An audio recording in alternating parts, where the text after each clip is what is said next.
Bismillahirrahmanirrahim. Assalamualaikum warahmatullahi wabarakatuh.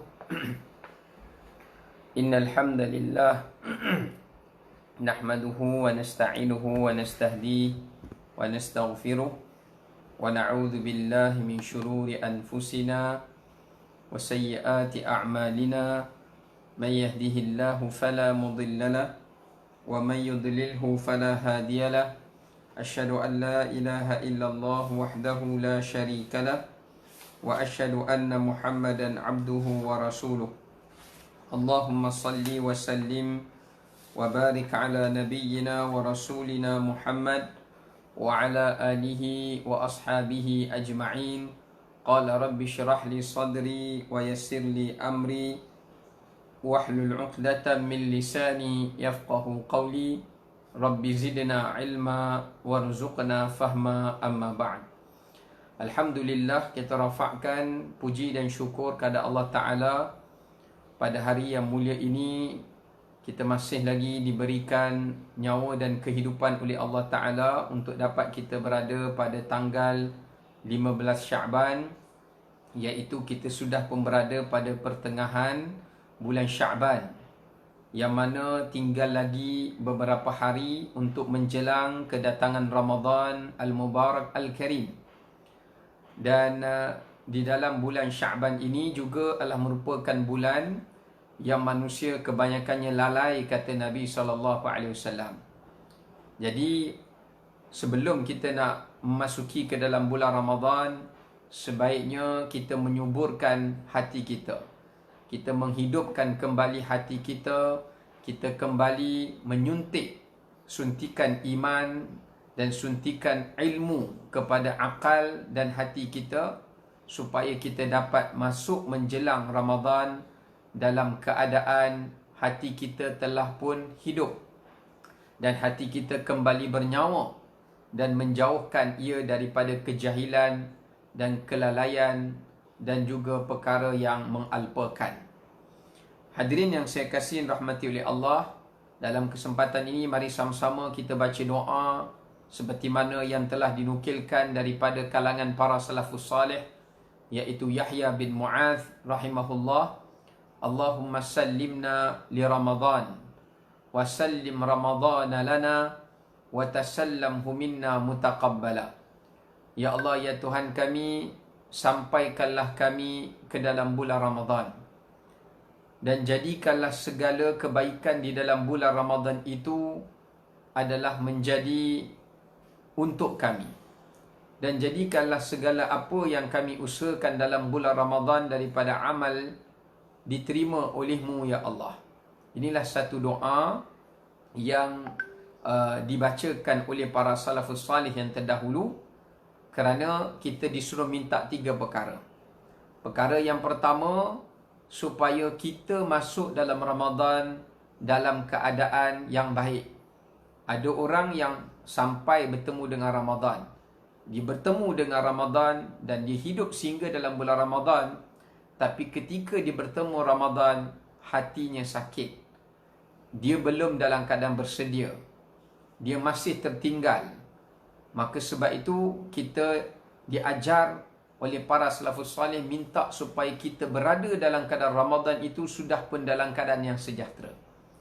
Yang kedua, kita minta apabila kita sudah berada dalam Ramadan, kita mendapatkan segala manfaat, ganjaran, janji, kurniaan di dalam Ramadan. Itu juga penting. Yang ketiga adalah kita minta supaya setelah kita meninggalkan Ramadan, segala apa yang telah kita usahakan itu dimakbulkan dan diterima oleh Allah Subhanahu wa ta'ala. Ini 3 perkara yang kita kena minta supaya kita meraihnya, agar kita sebelum Ramadan berjaya, ketika dalam Ramadan berjaya, dan setelah meninggalkan Ramadan juga dalam keadaan yang berjaya. Amin ya rabbal alamin. Baik hadirin yang saya muliakan dan dirahmati oleh Allah, pagi ini seperti mana mingguan kita akan kembali kepada pembelajaran tadabbur Al-Quran bagi surah Ibrahim. Dan insya-Allah pada pagi ini kita nak bercerita berkenaan dengan ayat 14 sehingga pada ayat 17. Dan kepada siapa yang sedang menonton, diharapkan supaya anda semua dapat sharekan link Facebook ini kepada rakan-rakan kita dalam Facebook masing-masing, ataupun kepada rakan taulan kita di dalam WhatsApp dan juga di dalam Telegram dan sebagainya, supaya kita dapat mengembangkan pembelajaran, kefahaman kita dalam usaha mendekatkan diri kita untuk memahami Al-Quran. Kerana ada 9 perkara yang perlu kita tunaikan hak kepada Quran. Bukan sekadar kita wajib beriman dengan Quran, itu hak yang paling utama. Bukan sekadar kita wajib untuk meyakini Quran dan tidak meragukannya walaupun sedikit. Bukan sekadar kita disuruh untuk membaca Al-Quran. Bukan sekadar kita disuruh untuk kita berhukum dengan Quran atau mengambil hukum daripadanya. Bukan sekadar kita disuruh untuk menghafalnya. Bukan sekadar kita disuruh untuk berubat dan beruqyah dengannya. Bukan sekadar kita disuruh memulia dan mengagungkannya dan tidak menghinakannya. Bukan sekadar kita disuruh beramal dan berakhlak dengannya. Bukan kita sekadar disuruh untuk kita berinteraksi dengan Al-Quran, tapi kita juga disuruh untuk memahaminya dan mentadaburnya. Ini semua hak-hak Quran yang telah ulama garapkan supaya kita dapat menunaikan tuntutan Quran ke atas diri kita, supaya kita layak untuk bergelar sebagai Quran peneman di dalam kehidupan. Selagi mana hak Quran ini kita tak tunaikan, dikhawatiri Quran tidak menjadi teman yang baik. Quran tidak menjadi teman yang setia bagi kita dalam kehidupan dunia ataupun dalam kehidupan kita menjelang kembali di hari akhirat kelak.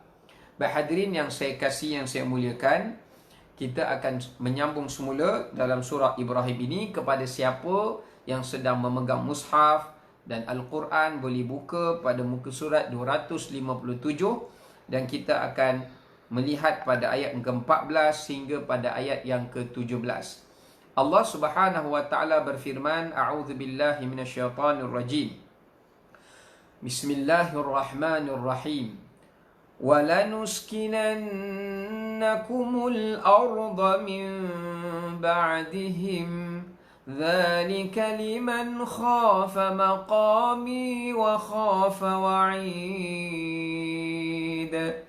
وَاسْتَفْتَحُوا وَخَابَ كُلُّ جَبَّارٍ عَنِيدٍ مِنْ وَرَائِهِ جَهَنَّمُ وَيُسْقَى مِنْ مَاءٍ صَدِيدٍ يَتَجَرَّعُهُ وَلَا يَكَادُ يُسِيغُهُ وَيَأْتِيهِ الْمَوْتُ مِنْ كُلِّ مَكَانٍ وَمَا هُوَ بِمَيِّتٍ وَمِنْ وَرَائِهِ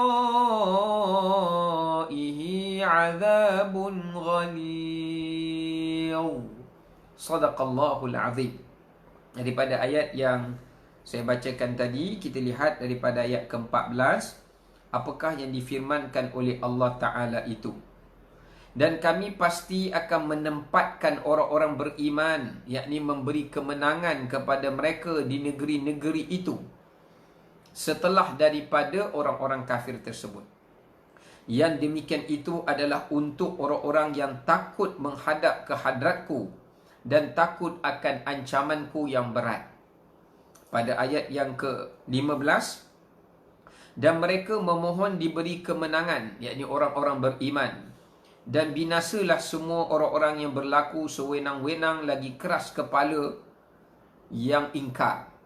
Kemudian pada ayat yang ke-16, tidak cukup dengan kehancuran mereka di dunia, bahkan yang menanti mereka di hari hadapan, yakni di hari akhirat, adanya neraka Jahannam, dan dia akan diberi minuman dengan air nanah, diteguk-teguknya air nanah itu, dan dia hampir tidak mampu untuk menelannya. Dan datanglah bahaya maut kepadanya daripada segenap penjuru, tetapi dia tidak juga akan mati di dalam neraka itu. dan di hadapannya pula masih ada azab yang sangat berat yang menanti mereka. Hadirin yang dimuliakan oleh Allah Ta'ala, ini merupakan ayat daripada terjemahan maksud yang telah pun kita bacakan tadi daripada ayat yang ke-14 sehinggalah kepada ayat yang ke-17. Jadi sekarang ni kita akan melihat sama-sama daripada bermula melalui ayat yang ke-14 terlebih dahulu. Pada ayat yang ke-14 ini, Allah Subhanahu Wa Ta'ala menceritakan kepada kita berkenaan dengan janji Allah Ta'ala kepada orang-orang yang beriman dan kepada orang-orang yang bersabar dan kepada orang yang bertawakal kepada Allah. Yang ciri-cirinya itu kita telah bahaskan pada ayat yang ke-12 sebelum daripada ini. Ya.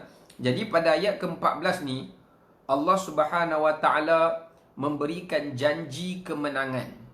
Memberikan janji kemenangan ini kepada para rasulnya dan kepada orang-orang yang beriman. Bahawasanya apa yang dilalui kepada para rasul dan orang-orang beriman daripada kejahatan, kezaliman, penindasan yang dilakukan oleh orang-orang kafir ke atas mereka, kelak ia akan berakhir.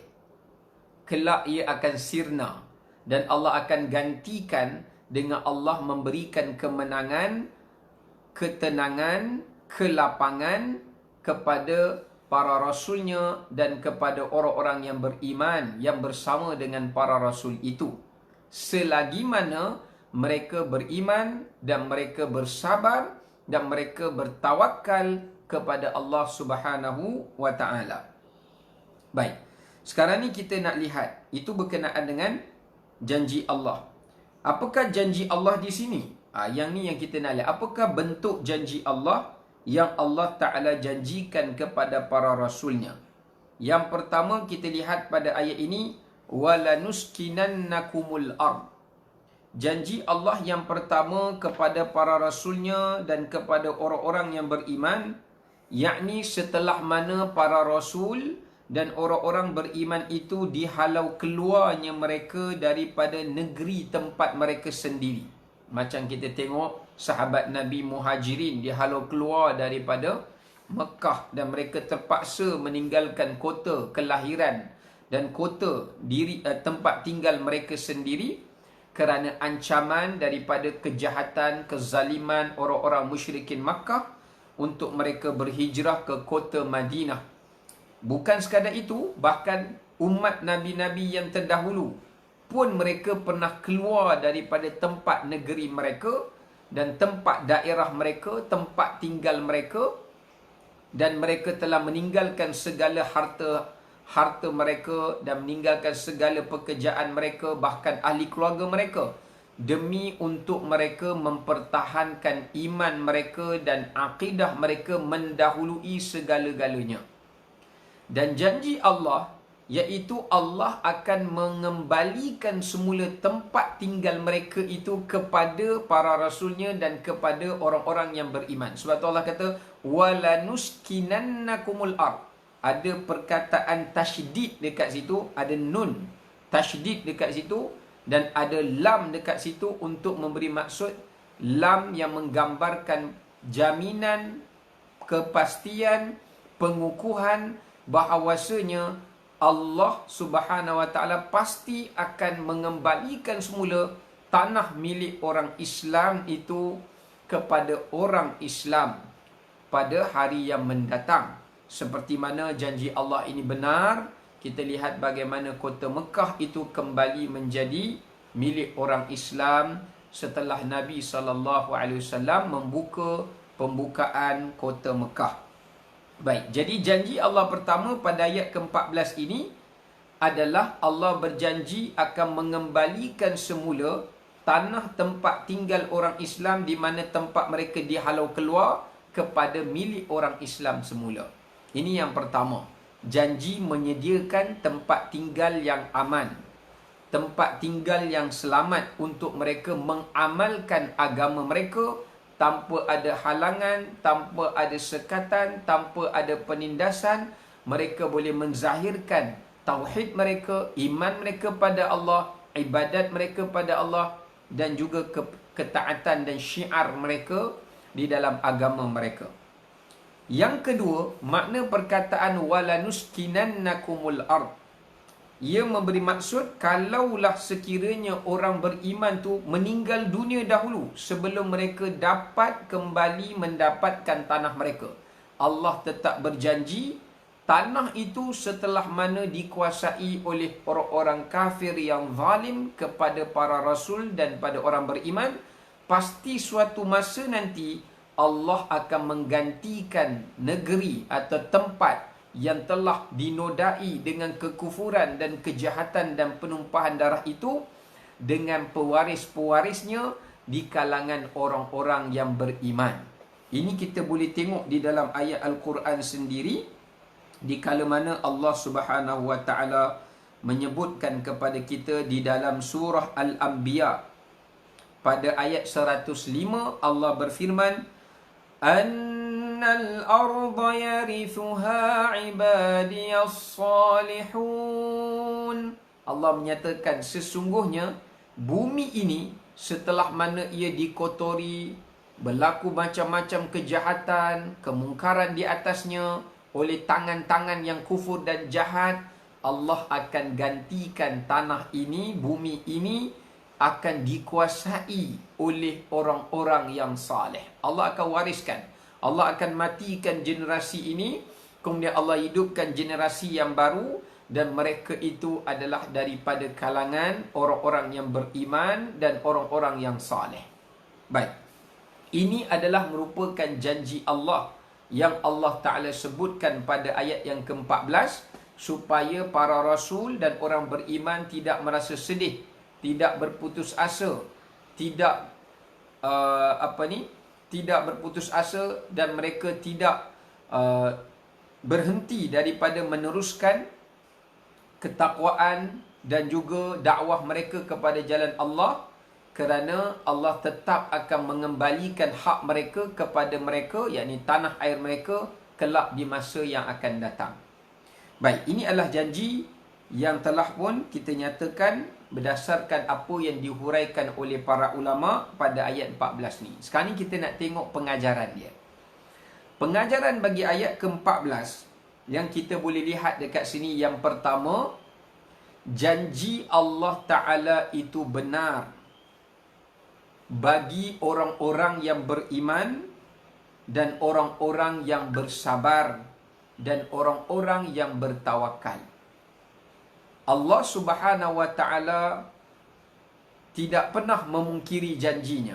Innallaha la yukhliful mi'ad. Bila Allah berjanji, Allah tak mungkir janji. Cuma kadang-kala manusia ni, tuan-tuan, mereka terlalu gelojoh. Mereka terlalu ingin cepat. Mereka terlalu tergopoh-gapah. Yang ni Allah sebut dalam Quran, Innal insana khuliqa halu'a. Sesungguhnya manusia itu diciptakan dalam keadaan resah, gelisah, gundah gulana. Wa kanal insanu ajula. Allah kata juga dalam Quran, manusia ini suka nak cepat-cepat. Sebab itu, janji Allah ni ada banyak, hadirin sekalian. Allah kata pada kita, setiap kesulitan ada kesenangan. Itu janji Allah. Setiap kepayahan ada kelapangan. Itu janji Allah. Setiap kebaikan dibalas kebaikan. Hal jazaul ihsan illal ihsan. Dan Allah juga berjanji dengan kita bahawasanya siapa yang bertakwa diberikan jalan keluar dan rezeki yang tidak disangka. Siapa yang bersedekah, Allah akan ganti. Wa ma anfaqtum min syai'in fahuwa yukhlifu. Dan banyak lagi janji-janji Allah Subhanahu wa taala. Yang mana Allah juga menyatakan annan nasra ma'as sabri. Dalam hadis Nabi, kemenangan tu Allah beri beriringan dengan kesabaran. Kejayaan itu Allah beri beriringan dengan usaha. Sebab itu, bila kita menjalani kehidupan, Allah Subhanahu wa taala akan menguji kita sama ada kita ini membenarkan janji Allah atau sebaliknya. Berapa ramai yang kita melihat manusia bila Allah uji kepadanya sakit, dia tak boleh bersabar dan dia rasa Allah telah meninggalkannya. Dia berputus asa. Dia tidak mahu berikhtiar. Dia menyerahkan diri. Sedangkan Allah berjanji baginya akan kesembuhan jika dia bersabar, jika dia yakin dan jika dia berusaha. Andai kata kalau dia tidak mendapatkan kesembuhan pun, Allah tetap berjanji kepadanya untuk dia mendapat ganjaran yang tertinggi di sisi Allah dengan diangkat kedudukannya. Sebab itu dalam hidup kita ni, apa-apa pun yang kita hadapi, kita kena sentiasa yakin Allah tidak pernah mensia-siakan ganjarannya kepada kita apabila ia menguji kita, kerana janji Allah itu benar dan janji Allah Ta'ala itu pasti.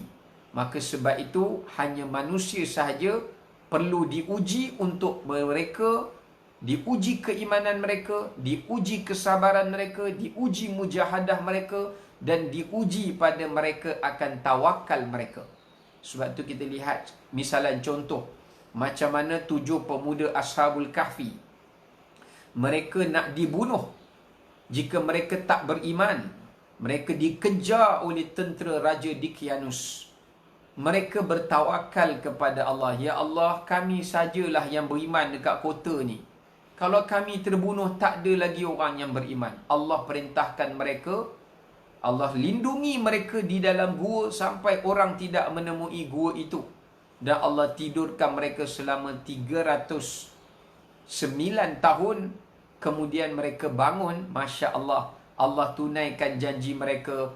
Tempat bandar yang dahulu menentang mereka, nak membunuh mereka, sekarang sudah bertukar kerajaannya, bertukar kuasanya kepada orang-orang yang beriman kepada ajaran yang mereka serukan, yakni ajaran Islam. Ini janji Allah. Kita lihat juga bagaimana Allah berjanji kepada Nabi Musa alaihi salam dan pada kaum Bani Israel ketika mana mereka ditindas di kota Mesir oleh Fir'aun, dihalau keluar daripada kota Mesir, melarikan diri hingga sampai ke Laut Merah. Allah menenggelamkan seluruh Fir'aun dan bala tenteranya. Kemudian Allah memberikan tempat baharu yang lebih mulia daripada bandar Mesir kepada Nabi SAW dan kepada kaum Bani Israel, iaitu bumi Palestin. Ini janji Allah. Dan begitu juga kita lihat bagaimana Allah mengembalikan bumi Mekah kepada tangan Nabi SAW dalam kekuasaan Islam. Sebelum Nabi nak keluar pergi berhijrah, Nabi duduk di hadapan Kaabah. Nabi menangis. Nabi kata, Ya Allah, janganlah biarkan bumi Mekah ini selama-lamanya berada di tangan orang-orang yang kafir. Sebab Nabi rindu untuk melihat Kaabah, solat di hadapan Kaabah. Dan Allah mengotakan janji Allah. Allah memberikan semula kota tanah Mekah itu kepada milik umat Islam sehingga ke hari ini. Sebab tu kita belajar pengajaran pertama, yakin dengan janji Allah, jangan berputus asa daripada janji Allah. Dan pengajaran yang kedua yang kita kena fahami, tunaikan janji anda kepada Allah. Nescaya anda akan melihat apa yang Allah janjikan pada diri anda. Kita tengok dalam ayat Quran, Allah cerita orang yang selalu melanggar janji Allah ini adalah golongan ahli kitab. Allah cerita, allazina yanquduna ahdallahi min ba'di mitsaqih. Orang-orang yang telah melanggar dan memutuskan janji mereka dengan Allah.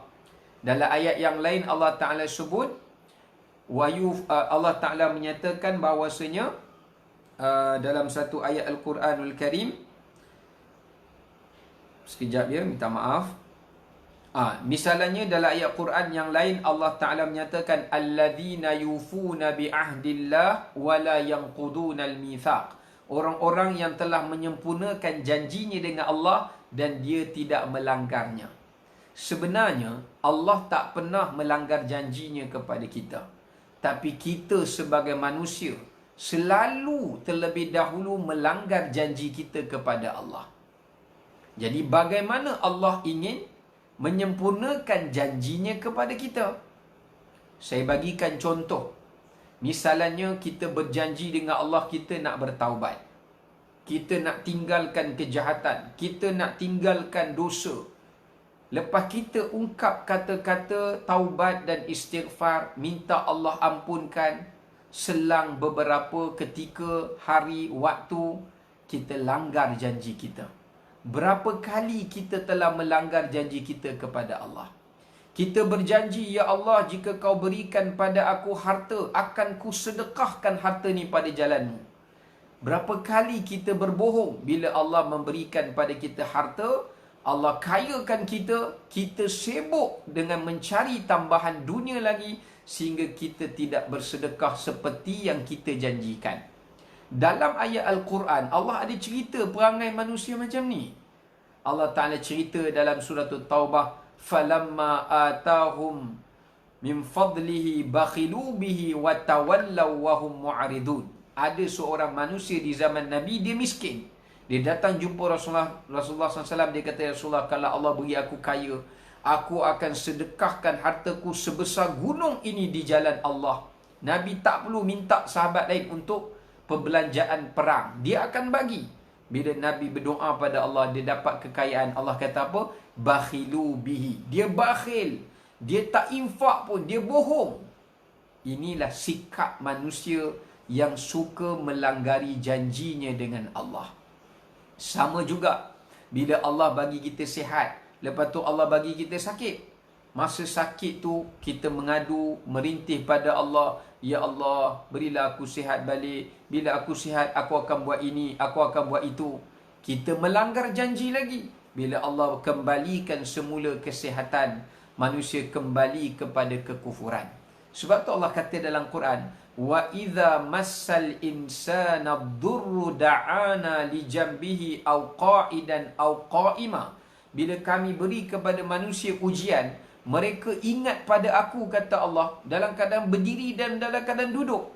Falamma kashafna anhu durrahu marraka allam yad'una ila durrim massah. Tapi bila kami angkat balik ujian itu, mereka seolah-olah tak ingat kami dah. Macam kami ni, kata Allah, tak ada apa dah di dalam kehidupan mereka. Sebab itu, ketika Allah berjanji kepada para rasul dan golongan orang-orang beriman, yang Allah akan bagi semula negeri mereka, harta mereka yang telah hilang, keluarga mereka yang telah dibunuh. Apa dia lagi? Allah akan berikan segala-galanya kepada mereka kembali, dengan syarat mereka perlu menunaikan janji mereka kepada Allah, iaitu mesti buktikan yang mereka benar-benar beriman pada Allah dengan ikhlas, dan mereka wajib mempertahankan iman mereka. Allah akan kembalikan semula nikmat-nikmat itu. Dan yang kedua, Allah menyatakan mereka perlu bersabar. Seperti mana kita tengok ayat ke-12 dalam surah Ibrahim sebelum ni, para Nabi kata, kalau kami kena keluar pada negeri kami pun, kami tetap akan bersabar. Allah uji kesabaran kita. Sebab tu Allah berfirman, am hasibtum an tadkhulul jannah walamma ya'lamillahu alladhina jahadu minkum wa ya'lamas sabirin. Wahai manusia, apakah kamu menyangka mudah untuk dapatkan syurga Allah, sedangkan Allah belum menguji tahap kesabaran kamu, untuk Allah mengetahui siapakah di antara kamu orang yang bersabar. Sebenarnya dalam hidup kita ni, yang menjadi nilai ataupun harga untuk kita membeli syurga Allah Ta'ala di hari akhirat adalah nilai kesabaran kita. Sebab itulah Nabi SAW bersabda, manusia yang paling berat ujian mereka dan paling tinggi sabar mereka adalah para Nabi dan Rasul. Sebab itu dalam Quran Allah berfirman, fasbir kama sabara ulul azmi. Bersabarlah kamu seperti bersabarnya Nabi ulul azmi. Sebab itu hadirin yang saya muliakan, bila kita banyak bersabar, kita rasa macam sampai satu tahap sabar kita tu tak boleh lagi nak kita bersabar dengannya. Beritahu pada jiwa anda, ingat, inilah yang anda ada untuk mendapatkan syurga Allah.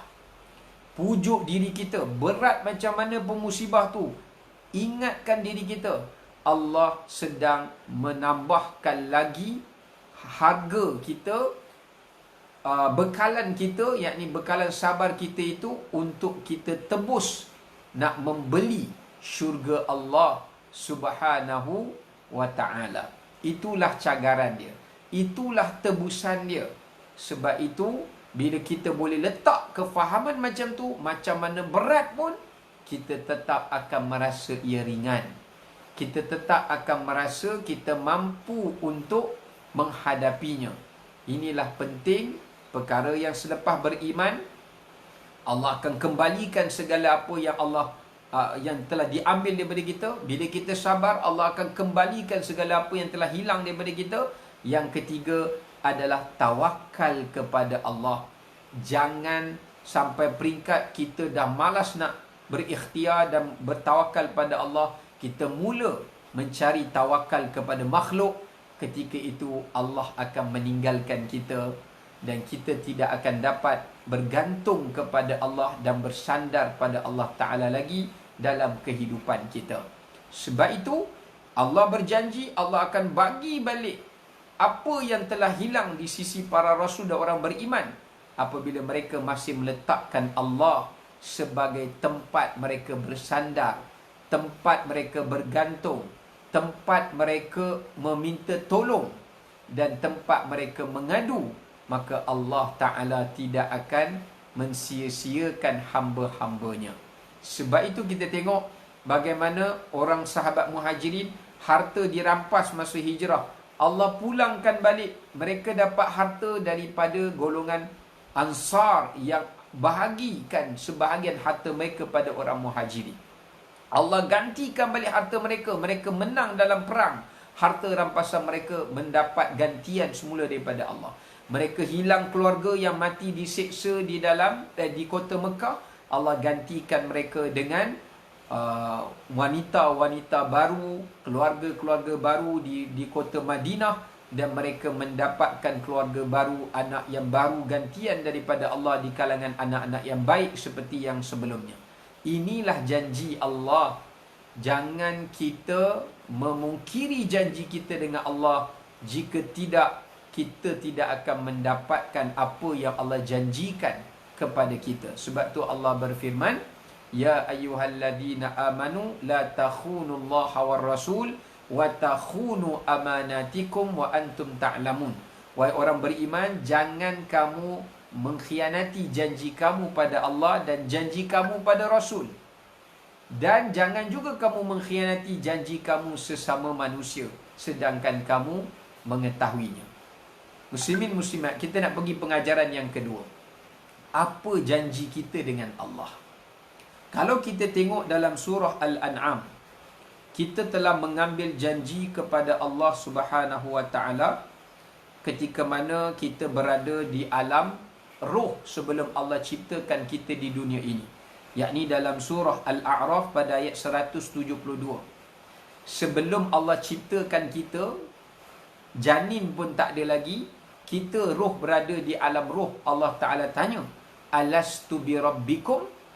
Apakah nanti kalau aku hidupkan kamu dekat dunia, apakah aku ni kamu akan katakan aku ni Tuhan? Apa kita dah janji? Qalu bala syahidna. Ya, bahkan ya Allah, kalau kau hidupkan kami kat dunia nanti setelah kami lahir, kami berjanji menyatakan engkau adalah Tuhan kami. Kami takkan sembah selain daripadamu. Kami takkan ambil agama selain pada agamamu yang kau redai. Dan kami tidak akan mentaati selain daripadamu. Ini janji kita. Kita kena pegang kontrak janji ni sampai mati. Jangan mungkiri janji ini. Sebab tu Allah pesan, wala tamutunna illa wa antum muslimun. jangan kamu mati melainkan dalam keadaan kamu Islam. Itu janji kita pada Allah. Mati dalam iman, mati dalam Islam, tu janji kita. Kalau kita pergi langgar janji ni, jangan haraplah nak minta Allah tunaikan janji kita dapat syafaat, dapat keampunan, dapat rahmat, dapat syurga. Jangan haraplah, kita takkan dapat. Sebab kita telah melanggar janji kita kepada Allah Ta'ala dulu. Yang kedua, kita kena ingat masa di alam roh, kita juga telah berjanji kepada para rasul. Boleh tengok dalam surah Al-Imran ayat 81. Sebelum kita hidup lagi, ketika berada di alam roh, ada nabi-nabi yang belum dihidupkan oleh Allah. Allah ambil kita punya janji dulu. Sebab tu Allah turunkan ayat Quran nak remind kita apa yang telah kita janji. Apa dia lagi janji kita pada Allah? Allah Ta'ala tanya, Qala, apakah kamu kalau kami utuskan pada kamu Rasul, la tu'minunna bihi wa la tansurunnah, kamu akan beriman pada Rasul ni dan kamu akan ikut ajaran dia? Apa kita jawab? Qala aqrartum wa akhadhtum ala dhalikum isri. Apa kita jawab? Qalu aqrarna, ya Allah, kami akur, kami pegang ikrar ini. Maka apa nabi-nabi itu kata? Qala fashhadu wa ana ma'akum minasyahidin. Wahai para nabi, saksikanlah apa yang telah manusia ni janjikan, supaya kelak ke akhirat mereka tak boleh bagi alasan. Janji kita yang kedua adalah janji kita untuk beriman pada semua Rasul yang Allah utuskan. Kita janji nak ikut semua ajaran Rasul yang Allah utuskan pada kita. Nak jadikan Rasul itu sebagai ikutan kita sehingga ke akhir hayat. Ini janji yang kedua yang telah kita buat. Meterai janji ini dengan Allah Ta'ala di alam roh. Sebab itu, kita kalau tengok, kalau kita balik alam barzakh, soalan yang Allah Ta'ala tanya, siapa Tuhan kamu? Sebab ni janji kita. Siapa Rasul yang diutuskan pada kamu? Apa kiblat kamu? Perkara ketiga yang kita janji, boleh tengok dalam surah At-Tur. Surah At-Tur yang mana Allah Ta'ala menyebutkan kepada kita, وَمَا خَلَقْتُ الْجِنَّ وَالْإِنْسَ إِلَّا لِيَعْبُدُونَ. Allah menyatakan, tidaklah aku ciptakan jin dan manusia melainkan untuk mereka menyembah aku. Minta maaf, surah Az-Zariyat saya tersilap. Surah Az-Zariyat pada ayat yang 56, kita telah berjanji kepada Allah yang kita hanya akan sembah Allah. Kita hanya akan sujud pada Allah. Kita hanya akan meminta kepada Allah. Itu yang kita ikrarkan juga dalam surah Fatihah. Iyyaka na'bud wa iyyaka nasta'in. Tiap-tiap hari berjanji dengan Tuhan. Kepada Engkau kami sembah, kepada Engkau kami minta tolong. Tiba-tiba bila kita datang kat dunia, kita pergi sembah harta, kita pergi sembah kuasa, pergi sembah wanita, jadi hamba kepada dunia. Kita tak jadi hamba kepada Allah Subhanahu Wa Ta'ala, dan kita tidak mengerjakan salat, tidak menunaikan salat dan sebagainya. Ini adalah satu pemungkiran janji yang sangat besar kepada Allah Subhanahu Wa Ta'ala. Kemudian kita juga disebutkan berjanji yang kita akan menerima kitab yang diturunkan oleh Allah Ta'ala sebagai panduan dan pedoman kita. Sebab tu dia akan ditanya juga tentang kitab, ya, ditanya kepada kita tentang kitab, dan kita mesti menjawab bahawasanya kitab Al-Quran itu adalah sebagai pegangan kita. Baik, kemudian hadirin yang dimuliakan oleh Allah Subhanahu Wa Ta'ala, kita kembali semula pada ayat 14 bagi surah Ibrahim ini. Pengajaran yang berikutnya yang boleh kita ambil selain daripada janji Allah dan tanggungjawab kita berpegang dan ingat kepada janji-janji Allah Ta'ala ini yang telah kita ambil sebelum ini, kita lihat dekat sini kembali bagaimana Allah Ta'ala menjelaskan kepada kita bahawasanya Allah sebut pada ayat yang ke-14, Tengok hujung ayat 14. Zalika liman khafa maqami wa khafa wa'idi. Allah menyatakan bahawasanya, Allah menyatakan demikianlah kepada orang-orang yang takut untuk bertemu kembali dengan aku di hari kiamat, dan orang yang takut kepada ancaman siksaan aku pada hari kiamat. Hujung ayat 14 ni, lepas Allah Ta'ala berjanji kepada para rasul yang Allah nak kembalikan segala apa yang telah pun diambil oleh kaum-kaum mereka, Allah tutup dengan ayat itu. Allah memberikan ancaman kepada orang-orang yang masih ingkar kepada Allah Subhanahu Wa Ta'ala dan orang-orang yang masih ingin melanggar perjanjiannya kepada Allah. Allah berikan dua peringatan yang besar yang perlu kita jadikan ia sebagai pegangan dalam hidup kita. Yang pertama, maqami, iaitu cara macam mana nak bagi kita ni sentiasa mendapat pertolongan Allah, mendapat penjagaan Allah. Ini pengajaran kedua. Nak dapat pertolongan Allah, nak dapat kurniaan Allah, nak dapat janji Allah. Macam mana kita nak dapat perkara ini? Dua perkara syarat yang Allah Ta'ala nyatakan pada penghujung ayat yang ke-14. Yang pertama, apakah syaratnya? Khafa maqami, sentiasa membuat persediaan menghadapi hari penghisaban. Perkataan maqam tu maknanya kita berdiri di hadapan Allah di hari akhirat, yang Allah Ta'ala sebut dalam surah Mutaffifin, yauma yaqumun nasu li rabbil alamin. Itulah hari manusia akan berdiri di hadapan Tuhan sekalian alam. Bila kita kena berdiri di hadapan Allah? Di padang mahsyar. Orang yang ingat selalu kepada hari akhirat, mereka takkan melanggar janji Allah. Mereka takkan mendustakan Rasul.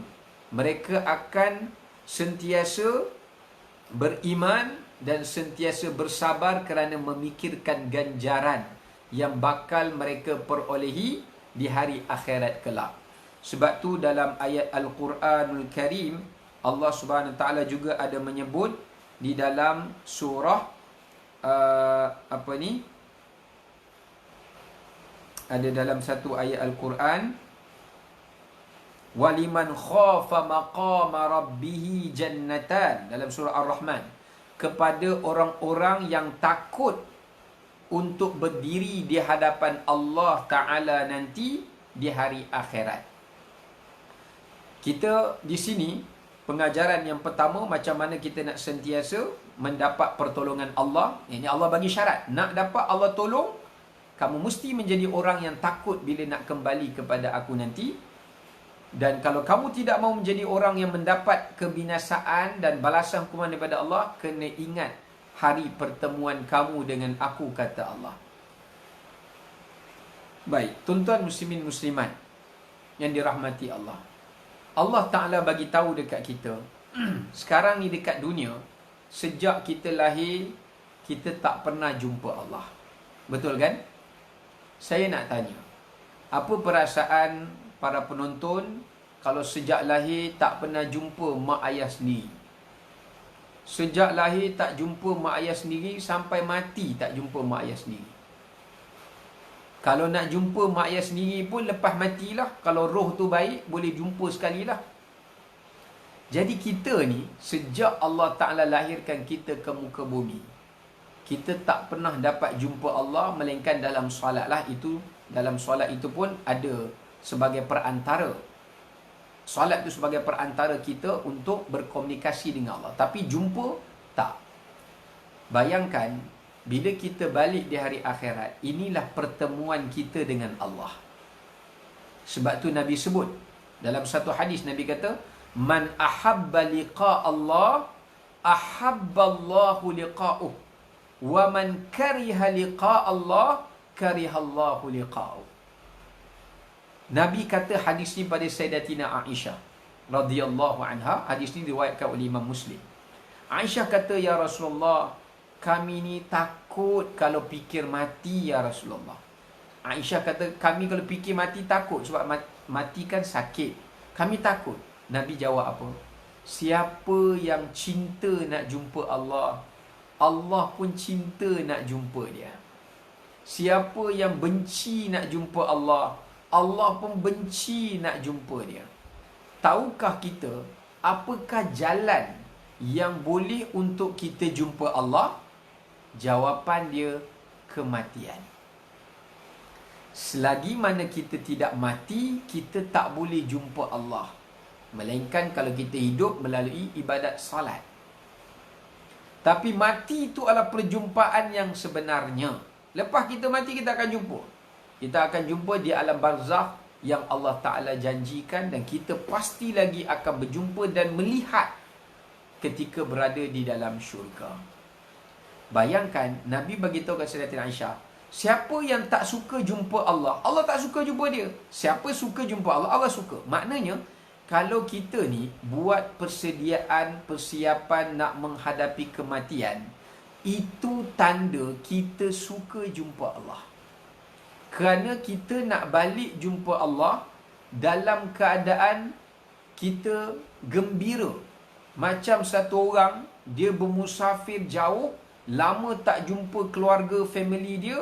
Dia nak balik jumpa family dia, dia tak sabar-sabar. Dia bawa bekalan yang mencukupi supaya dia selamat untuk bertemu dengan family dia. Dan family dia pun tak sabar nak menyambut kepulangan dia. Itulah perumpamaan. Jadi siapa yang tak suka mati, tak suka buat bekalan persediaan mati, selalu melupakan kematian, selalu mengalpakan kematian, selalu sibuk dengan dunia, selalu lupa untuk meninggalkan dosa, maka ia adalah seperti orang yang tak suka untuk bertemu dengan Allah Ta'ala. Dan dia adalah seumpama orang yang tidak balik jumpa Allah dengan pulangan hadiah yang boleh menyebabkan dia gembira untuk dipersembahkan pada Allah Ta'ala. Ni balik tangan kosong. Dalam balik tangan kosong, tak nak balik tapi dipaksa balik. Jadilah orang yang suka rela untuk pulang kepada Allah. Macam inilah contoh, saya teringat kata seorang ulama Fudail bin Iyad. Bila orang kata kat dia, aku sangat menakuti mati. Dia kata, mati ni bagiku hanyalah perumpamaan seorang ibu yang kasihkan pada anak dia. Dia nak jadikan anak dia berjaya. Ibu ni hantar anak dia belajar jauh, pandai-pandai. Lepas tu dia pesan ke anak dia, nak, nanti kau dah berjaya, kau dah capai impian dan cita-citamu, kau dah berjaya, kau pulang dekat mak ya, kau jangan lupa ya. Tiba-tiba, bila si ibu ni hantar anak dia pergi belajar pandai, anak berjaya, anak kaya raya, mak dia telefon, bu, anak, ibu nak panggil balik ni. Minta maaf ibu, saya tak nak balik. Saya tak nak jumpa ibu. Saya dah ada kehidupan saya sendiri. Saya dah ada kejayaan saya sendiri. Saya dah boleh hidup sendiri tanpa bergantung pada ibu. Saya nak tanya, apa perasaan seorang ibu kalau begitulah ucapan anaknya kepada dia? Bayangkan, ibu akan terluka. Ibu akan menangis. Itu ibu. Bayangkan manusia buat kepada Allah. Allah hantar dia dekat dunia. Allah kata, aku bagi kau hidup kat dunia ni. Aku bagi kekayaan, aku bagi keluarga, aku bagi itu, aku bagi ini, aku bagi agama, aku bagi Rasul, aku bagi hidayah. Aku bagi semua yang kau perlu sebagai bekalan untuk kau balik-balik kepada aku. Tiba-tiba bila Allah panggil balik, ada orang tak nak balik. Aku tak nak mati, tak sedia lagi nak mati. Inilah, itulah. Bagaimana manusia perlakukan kepada Allah? Mereka lupakan Allah Ta'ala yang menghantar mereka dan Allah yang akan menjemput mereka. Inilah satu perkara yang Allah suruh kita ingat. Khafa maqami, takut kepada hari pertemuan kamu dengan aku. Kerana hari itu aku akan menyoal kamu, menghisap kamu akan amalan perbuatan kamu atas apa yang telah kamu kerjakan. Ini menunjukkan pada kita sentiasa mengingati kematian, sentiasa mengingati hari akhirat, sentiasa kita mengingati hari kita nak bersoal jawab dengan Allah Subhanahu wa taala di hari akhirat kelak. Yang mana Allah sebut dalam ayat Quran dan suratul Ma'arij, Allah menyatakan ta'rujul malaikatu warruhu ilaihi fi yaumin kana miqdaruhu 50 alfasana. Hari manusia berdiri di hadapan Allah Ta'ala itu adalah selama 50,000 tahun. Bayangkan lama hari pertemuan kita berdiri di hadapan Allah untuk Allah Ta'ala bertanya kepada kita tentang apa yang telah kita amalkan, apa yang telah kita usahakan sewaktu kita di dunia dahulu. Diingat hari penghisaban. Cara macam mana tanda kita ingat hari penghisaban? Selalu melakukan muhasabah. Selalu melakukan muhasabah diri. Ulama menyatakan lakukan 3 perkara. Yang pertama, hendaklah kita melakukan muhasabah, checklist balik. Sejauh mana iman kita, takwa kita, amalan kita, dan juga keilmuan kita, dan juga salah laku dan dosa kita. Yang kedua, nak selalu membuat persediaan menghadapi hisab adalah muawadah. Yang pertama muhasabah, yang kedua muawadah. Apa muawadah? Memulangkan. Orang yang bersedia nak menghadapi hisab ni, sebelum nak dipanggil oleh Allah, dia pulangkan dulu apa yang bukan milik dia. Dia pulangkan dulu apa yang dia terambil hak manusia, dia pulang balik. Dia minta maaf. Dia, kalau dia ada terambil, dia bayar balik, dia ganti balik, dia qadakkan balik, sama ada hak Allah ataupun hak manusia. Ini persediaan nak hadapi hisab. Sebab hisab ni Allah akan panggil hitung kita antara manusia dengan manusia, hayawan dengan manusia, bahkan Allah Ta'ala dengan kita pun Allah akan tuntut. Sebab dia hari mutalabah, hari tuntutan. Sebelum nak dituntut, pulang dulu. Pulangkan dulu bukan yang kita punya. Ya, langsaikan dulu yang bukan kita punya. Ini dipanggil hari muawadah atau muqadah. Hari kita bayar balik dosa kita, tebus cepat-cepat. Yang bukan kita pulang cepat-cepat. Ini persediaan yang kedua. Dan persediaan yang ketiga disebut mu'afah, iaitu nak menghadapi hisab, bersedialah untuk selalu meminta maaf. Sebab mereka yang mendapat kemaafan di dunia, bila mereka balik di hari akhirat, mereka akan diterima kemaafan mereka itu dan diberikan perlepasan oleh Allah Subhanahu wa taala. Ingat 3 perkara persediaan nak menghadapi hisab. 4 lah kalau kita pecahkan, yang nombor 2 tu 4. Pertama, muhasabah. Buat hitungan, checklist. Nombor 2 iaitu muawadah. Pulangkan balik yang bukan hak kita. Jangan ambil melainkan apa yang kita nak saja. Muawadah ni sama jugalah. Apa yang kita sedekahkan itu hak kita. Yang bukan hak kita, yang tu kita tinggalkan. Sebab itu kita tak bawa balik. Yang ketiga, muqadah. Kita langsaikan, lunaskan apa yang sepatutnya sebelum nanti kita pulang di hari hisab dituntut kepada kita. Yang keempat, namanya mu'afah. Kita minta kemaafan, keredaan kepada Allah Subhanahu wa taala dan kepada sesama umat manusia. Dan terakhir kat sini sebut wa khafa wa'id. Cara kedua nak bagi kita ini sentiasa mendapat kurniaan dan janji Allah Ta'ala dan kemenangan dan pertolongan daripada Allah adalah orang yang takutkan wa'id. Wa'id ni adalah ancaman balasan daripada Allah Ta'ala, iaitu ancaman neraka, iaitu ancaman siksaan azab apinya, asapnya, dan juga para malaikat yang menakutkan di dalamnya, dan yang pelbagai lagi.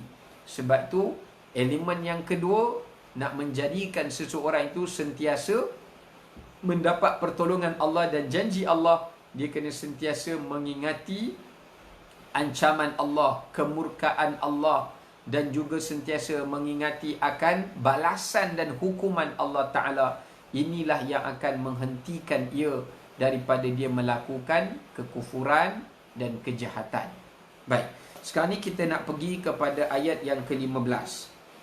Ayat ini Allah menyatakan wastaftahu wa khaba kullu jabbarin ani. Setelah mana Allah memberikan peringatan, ancaman kepada orang kafir jika mereka tetap kufur dan mereka tetap memusuhi para rasul dan orang beriman, dan Allah beri peringatan juga pada orang beriman supaya mereka takutkan pertemuan mereka dengan Allah dan takutkan hukuman Allah, baru Allah Ta'ala akan memberikan kepada mereka janji Allah dan kepulangan hak mereka balik ketika mereka dihalau keluar daripada tanah air mereka. Sekarang ni ayat 15 Allah Ta'ala cerita bila mereka nak pulang balik ke tanah air mereka, mereka dapat halangan. Halangan mereka itu adalah tentera-tentera kafir Quraisy itu.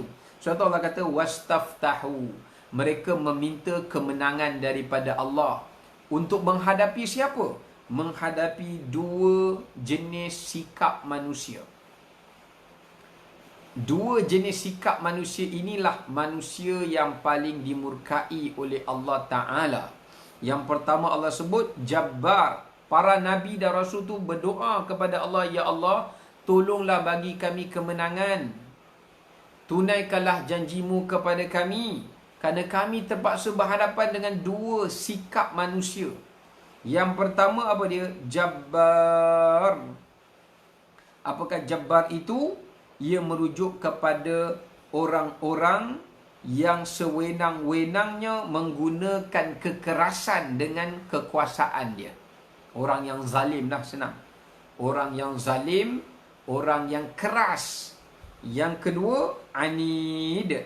Sifat yang kedua ini adalah merujuk kepada orang yang degil dan orang yang ingkar.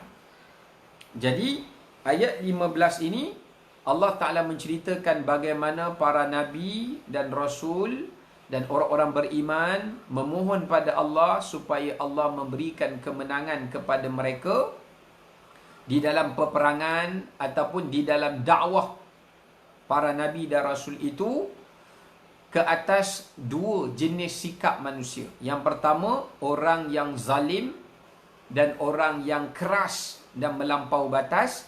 Dan yang kedua adalah orang yang ingkar dan orang yang degil untuk beriman. Baik. Kita nak lihat dekat sini. Kita lihat terlebih dahulu apakah yang disebutkan oleh para ulama tentang hal ini dan beberapa pengajaran daripadanya. Pertama, ada ulama menafsirkan maknanya dekat sini. Pengajaran yang pertama, keutamaan untuk memohon pertolongan hanya kepada Allah Ta'ala. Yang ini kita menjadikan bila kita berada dalam keadaan tertekan, bila kita berada dalam keadaan yang kita rasakan tiada lagi keupayaan manusia dan kudrat manusia untuk membantu kita, melainkan Allah Ta'ala, maka kita dituntut untuk menjadikan permintaan kita, permohonan kita dan juga permohonan permintaan kita hanya kepada Allah Ta'ala. Ini yang Nabi SAW sebut dalam hadis, wa izasta'anta fasta'in billah. Bila kamu nak meminta sesuatu, mintalah kepada Allah. Ya, yakni jadikanlah permintaan kamu itu secara langsung terus kepada Allah Subhanahu wa Ta'ala. Jangan kamu meminta kepada selain daripadanya. Jangan kamu bergantung pada selain daripadanya untuk kamu mendapat kemenangan. Apa pengajaran yang kita boleh ambil kat sini? Pengajarannya sangat banyak. Betapa pentingnya dalam hidup kita ni, kita kena jadikan dalam setiap urusan hidup kita ni, sentiasa kita bergantung dan bersandar pada Allah. Kalau kita, terutamanya bila kita berhadapan dengan ujian, ataupun kita tak berhadapan dengan ujian, tapi kita berhadapan dengan kesenangan. Kita tengok bagaimana Nabi Sulaiman, ketika Allah berikan kepada Nabi Sulaiman bermacam kurniaan, boleh terbang dengan angin, boleh bercakap dengan hayawan, jin pun boleh dikerahkan oleh baginda. Ajaib, hebat Nabi Sulaiman. Kerajaannya bukan kerajaan manusia saja, tapi kerajaan ghaib, kerajaan jin pun dikuasai oleh Nabi Sulaiman. Tapi cuba tengok kata-kata Nabi Sulaiman yang Allah rakam dalam Quran. Nabi Sulaiman kata apa? Hadza min fadli rabbi liyabluwani aashkuru an akfur. Ya Allah, segala kurniaan yang kau beri ini adalah daripadamu, kerana engkau nak menguji sama ada aku ni bersyukur atau aku ni orang yang kufur. Maknanya ketika kita mendapat kesenangan, dapat kekayaan atau dapat kekuasaan, kita kena minta tolong pada Allah. Kita kena bermohon pada Allah. Ya Allah, bantulah aku dengan kurniaan yang kau berikan pada aku ini. Janganlah biarkan aku dihanyutkan dengan apa yang kau berikan pada aku ini. Berapa ramai orang apabila mendapat apa yang telah mereka inginkan, mereka tak minta tolong pada Allah. Mereka sampai peringkat rasa apa yang mereka milik tu milik mereka, bukan milik Tuhan. Sampai mereka sandarkan kejayaan, kehebatan adalah pada diri mereka sendiri. Ini orang yang tak kenang budi. Ini orang yang tak kenang jasa. Ini adalah orang yang tak bersyukur dan kufur kepada nikmat Allah Subhanahu wa taala. Sebab itu dalam ayat 15 ni Allah memerintahkan kepada para nabi dan rasul, kamu tak mampu nak menewaskan golongan jabbar dan anid. Wahai Rasulullah, kamu tak mampu menghadapi kekuasaan mereka. Mereka ni zalim. Macam Nabi Musa nak lawan Fir'aun, tak boleh. Macam mana juga Nabi SAW nak lawan tentera Quraisy masa peringkat awal perang Badar, jumlah sedikit. Tak boleh kalau ikut secara zahirnya, tak boleh. Tapi menang tu sebab Allah utuskan malaikat untuk membantu dalam peperangan Badar. Maknanya, kita kena faham dalam hidup kita ni, bukan semua benda kita rasa kita boleh buat dengan kemampuan kita. Ini pengajaran penting. Oh, saya tak payah pertolongan siapa pun saya buat. Tak payah sembahyang hajat pun tak apa, tak payah doa pun tak apa, saya boleh dapat sendiri. Jangan angkuh dan sombong. Berapa banyak dalam urusan hidup kita ni, kita perlu untuk minta pada Allah untuk berjaya. Kita perlu untuk mengadu pada Allah untuk dipermudahkan. Kita perlu untuk menyerahkan urusan kita pada Allah dan meminta Allah menunjukkan pada kita jalan keluar atau jalan kemudahan di sisi Allah Ta'ala. Sebab itu, sedarlah diri kita adalah hamba yang sampai masanya kita tetap akan bermohon kepada Allah. Kita tak boleh lari. Sama dah kalau kita tengok realiti hidup kita pun, bila kita sampai satu peringkat, kita akan hubungi mak ayah kita, mengadu pada dia, cakap pada dia, minta tolong pada dia. Sebab kita tak ada siapa-siapa, melainkan orang-orang yang terdekat dengan kita yang kita harapkan untuk membantu. Tapi tahukah kita, di antara orang yang terdekat dengan kita, iaitu mak ayah kita, keluarga kita, ada yang lebih dekat daripada kita, yang lebih yang lebih dekat kepada kita, iaitu Allah Ta'ala. Yang mana Allah sebut dalam surah Baqarah, wa idza sa'alaka ibadi anni fa inni qarib. Apabila hamba-Ku itu meminta kepada aku, dia nak minta kepada aku sesuatu, Allah kata bagi tahu dekat mereka, wahai Muhammad, fa inni qarib, aku sangat dekat dengan mereka. Kenapa mereka sentiasa rasa Allah ni jauh daripada mereka? Sebab tu Allah bagi tahu kat para nabi, bila nak berhadapan dengan mereka ni, kau tidak mampu secara bersendirian wahai Rasulullah. Kau tak mampu walaupun bersama orang beriman, melainkan kau kena minta tolong pada aku. Kau kena bergantung pada aku, kata Allah. Kau kena bertawakal pada aku, kata Allah. Dan kau tidak pernah bersendirian. Allah Ta'ala akan sentiasa bersama denganmu dan orang-orang beriman untuk membantu kalian. Sebab tu, janganlah kita rasa apabila kita berada dalam keadaan situasi apapun, jangan kita rasa kita bersendirian. Allah tak pernah tinggalkan kita, seperti mana Allah kata kepada Nabi SAW, Ma wadda'aka rabbuka wa ma qala. Tuhan kamu tak pernah meninggalkan kamu, dan Tuhan kamu tidak pernah membenci kamu. Sebab tu bila kita berada dalam keadaan ujian, tertekan, nak menghadapi orang yang dengki, orang yang hasad atau macam-macam masalah, jangan rasa kita bersendirian. Sentiasa merasakan Allah bersama kita. Allah bersama kita. Innallaha ma'as sabirin. Innallaha ma'al ladzina taqaw wal ladzina hum muhsinun. Allah menyatakan Allah sentiasa bersama dengan orang yang sabar. Allah sentiasa bersama dengan orang-orang yang bertakwa dan orang-orang yang melakukan amal kebaikan. Baik. Itu pengajaran yang kita ambil pada ayat yang ke-15. Kemudian kita nak ambil pengajaran yang berikutnya. Pengajaran yang berikutnya yang kita nak ambil dekat sini adalah berkenaan dengan, iaitu jauhi daripada tergolong di kalangan golongan-golongan yang binasa atau golongan orang-orang yang celaka. Ya, golongan yang celaka. Siapakah golongan yang celaka? Yang kita boleh ambil pengajaran daripada ayat yang ke-15 ini. Tengok di hujung ayat tu ada dua sifat yang Allah Ta'ala sebut. Yang pertama, Allah Ta'ala cerita kepada kita tentang sifat Jabbar. Ya, iaitu sifat Jabbar. Allah jelaskan. Baik, apakah makna Jabbar? Kita tengok dekat sini ya. Para ulama menyatakan Jabbar ini adalah orang yang sombong. Orang yang sombong untuk menerima kebenaran, lagi ia bersifat zalim dan keras. Zalim dan keras. Ini Jabbar kalau dia merujuk kepada makna manusia, bukan merujuk pada Allah. Allah pun salah satu namanya Al-Jabbar. Baik.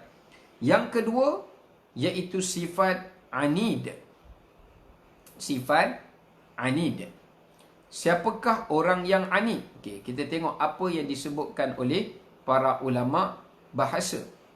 Anid adalah merujuk kepada orang yang meninggalkan kebaikan atau kebenaran sedangkan ia mengetahuinya. Contoh, kita tahu benda ni baik tapi kita tak nak buat. Anid. Kenapa kamu tahu semayang ni baik tapi kenapa kamu tak semayang? Itu anid nama dia.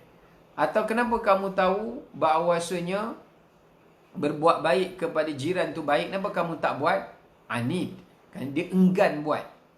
Ataupun dia tahu benda ini benda benar tapi dia tak nak ikut. Dia nak pilih juga yang tak betul berbanding yang betul. Ini anid nama dia.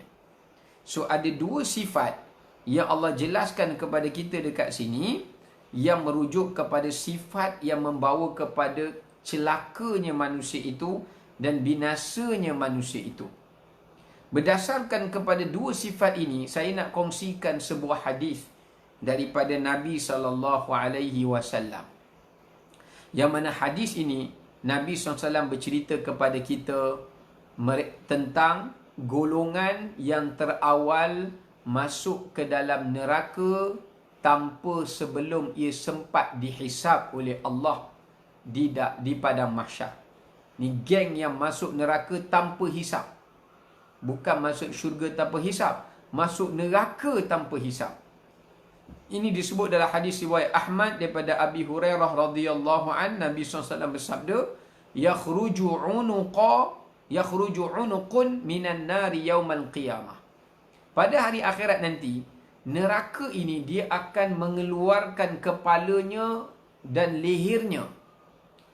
Neraka ni dia ada tempat dia, tapi bila datang pada mahsyar, dia akan keluarkan kepala dia sehingga nampak leher dia. Kemudian Nabi sebut, lahu ainani yubsiru bihima. Dan neraka ni ada dua biji mata dan dia merenung tajam pada manusia yang berada di mahsyar. Wa udhunani yasma'u bihima. Dan dia ada dua telinga yang dia boleh dengar apa yang manusia cakap walaupun berbisik-bisik di padang mahsyar.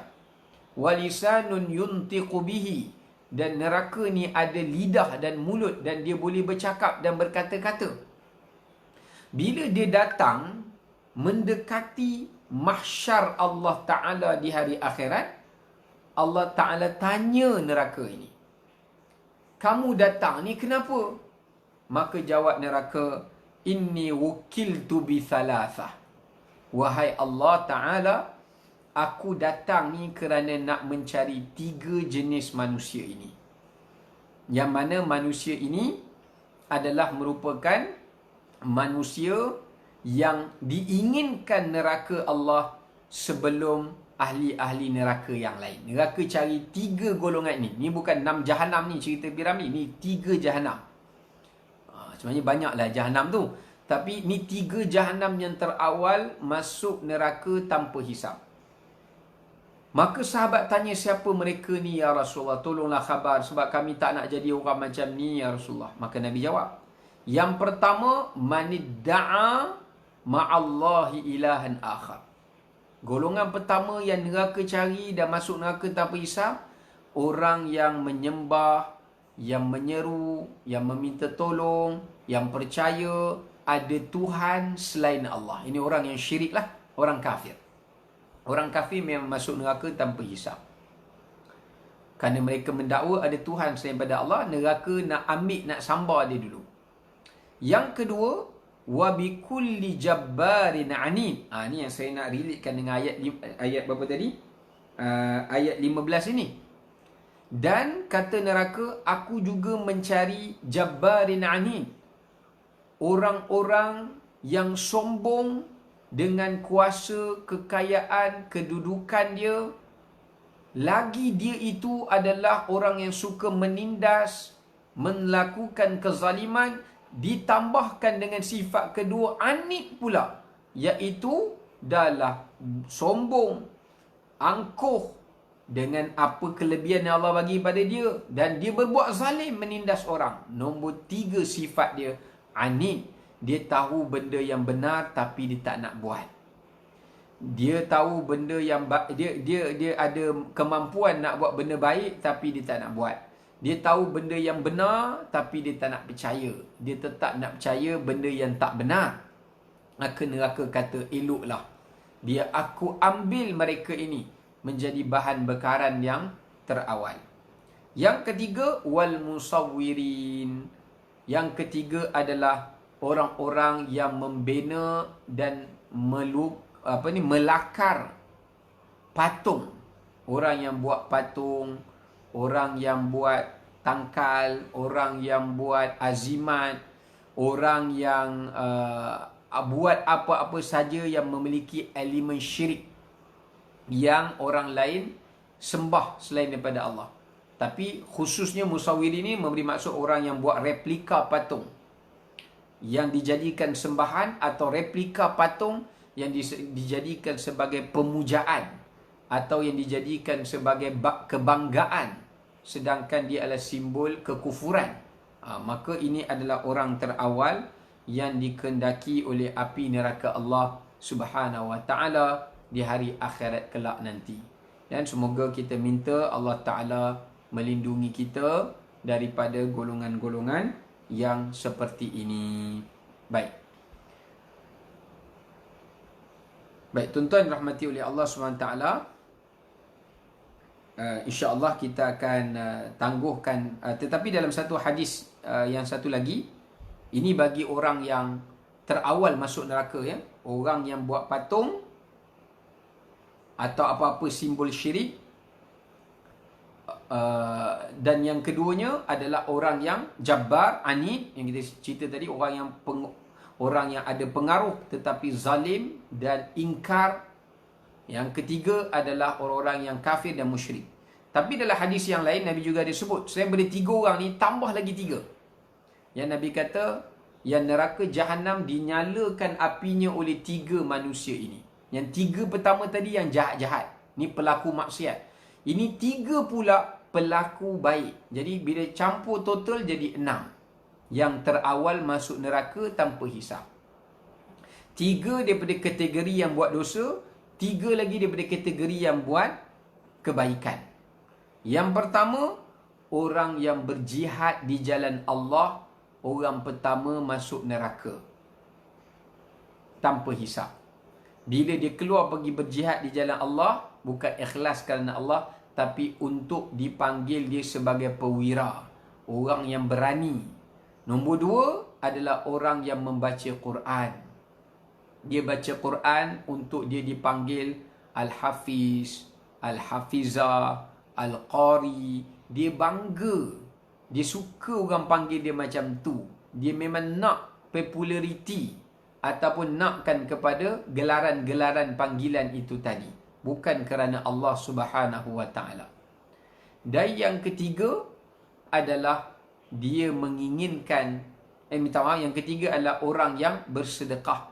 Tetapi dia ingin orang menyebutnya sebagai seorang yang pemurah, seorang yang dermawan. Maka ini adalah 6 golongan mereka yang akan dilemparkan ke dalam neraka dan merasmikan neraka Allah Ta'ala di hari akhirat tanpa hisab. Wal'iyadzubillah, kita minta berlindung pada Allah Ta'ala daripada tergolong di kalangan golongan ini. Dan saya rasa sekadar itu kita pada pagi ini. Terima kasih pada yang mengikuti daripada awal sehinggalah kepada akhir penghujung kita. InsyaAllah jika ada rezeki kita bertemu lagi pada kuliah kita yang akan datang untuk sambungan tadabbur kita ini. Barakallahu fikum jami'a, taqabbalallahu minna wa minkum, dan semoga Allah menerima segala amalan dan doa kita insya-Allah. Wassalamualaikum warahmatullahi wabarakatuh.